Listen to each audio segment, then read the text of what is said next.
Kerala police അക്കാദമിയിൽ വനിതാ ഉദ്യോഗസ്ഥയോട് ലൈംഗിക അതിക്രമം നടത്തിയ ഉദ്യോഗസ്ഥരെ സസ്പെൻഡ് ചെയ്തു. അക്കാദമിയിലെ ഓഫീസർ കമാൻഡന്റ് പ്രേമനെയാണ് academy director ADGP P. Vijayan suspend ചെയ്തത്. ആഭ്യന്തര അന്വേഷണ സമിതിയുടെ റിപ്പോർട്ടിന്റെ അടിസ്ഥാനത്തിലാണ് നടപടി.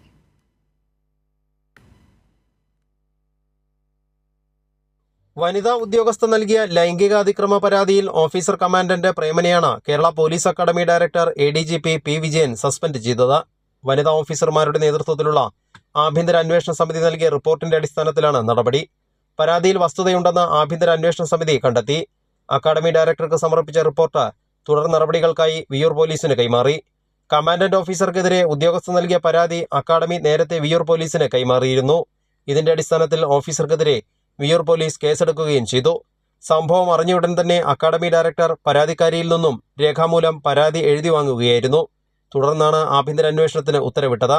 ആരോപണ വിധേയനായ ഉദ്യോഗസ്ഥനെ താൽക്കാലികമായി ജോലിയിൽ നിന്ന് മാറ്റി നിർത്തുകയും ചെയ്തിരുന്നു. ഈ മാസം 18-നും 22-നും ഉദ്യോഗസ്ഥനിൽ നിന്നും അതിക്രമം നേരിട്ടതായാണ് വനിതാ ഉദ്യോഗസ്ഥയുടെ പരാതിയിൽ പറയുന്നത്. ആഭ്യന്തര അന്വേഷണ റിപ്പോർട്ടിന് പിന്നാലെ ഓഫീസർ കമാൻഡന്റിനെതിരെ ഉടൻ വകുപ്പ് തല നടപടിയും ഉണ്ടാകുമെന്നാണ് സൂചന. കൈരളി ന്യൂസ്, തൃശൂർ.